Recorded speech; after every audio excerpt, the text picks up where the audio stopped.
untuk dari laporan keuangan yang telah dirilis oleh Aisyah, memang perusahaan berhasil membukukan laba bersih sebesar 1 triliun pada tahun 2009. Akan tetapi laba tersebut ditopang oleh penghasilan lain-lain yang senilai totalnya kan sebesar 1,9 triliun ya, yang terdiri dari 3 item tersebut di atas. Kami melihat bahwa sebenarnya penghasilan lain ini lebih merupakan adalah one time item sehingga tidak akan berulang di masa yang akan mendatang. Maka hanya terjadi di periode tahun 2019 yang kemarin saja. Tapi apakah Anda melihat ada keganjilan dari laporan tahunan yang diserahkan oleh Aisyah atau memang pendapatan yang melonjak di pos lain-lain secara tiba-tiba ini adalah sesuatu yang memang masih bisa diterima? Ya, memang hasil ini kan berdasarkan dari selisih dari hutang tersebut kan yang didasarkan oleh laporan keuangan yang tentunya sudah diaudit oleh auditor independen tersebut.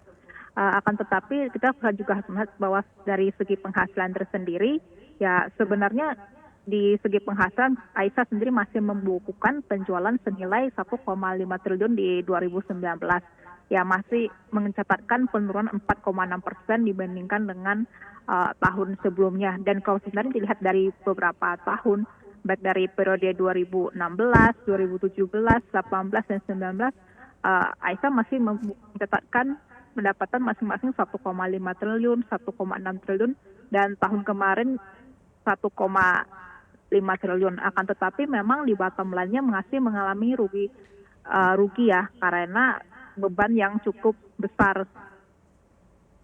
Iya, kalau kita lihat rasio utangnya sendiri, beban utang yang harus ditanggung oleh Aisyah, Anda melihat ini masih cukup besar juga. Kalau kita lihat debt to equity ratio-nya cukup tinggi juga. Iya, betul. Karena itulah memang Aisyah ini cukup tertekan di hutangnya dan juga biaya utangnya.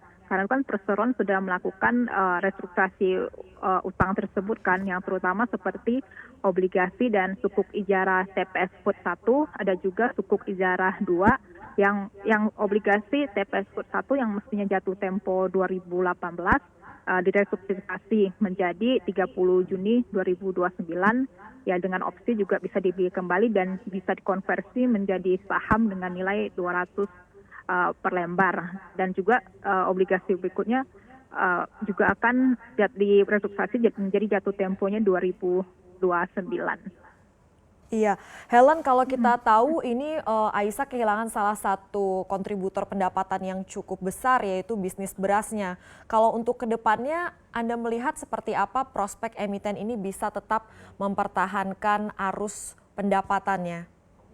Kalau dari segi operasional pendapatan, kalau saya lihat dari sisi kinerja beberapa tahun terakhir, memang terjadi penurunan pendapatan karena sudah tidak adanya lagi divisi beras tersebut ya.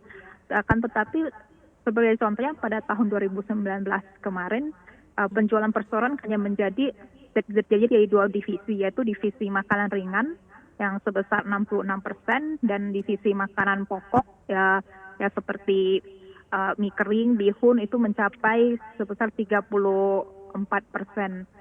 Tetapi dari segi operasi ya masih mencatatkan kinerja, akan tetapi ya beban Perseroan itu memang cukup besar juga ya, sehingga salah satu yang memang harus dilakukan itu seperti melakukan efisiensi untuk menekan biaya yang ada.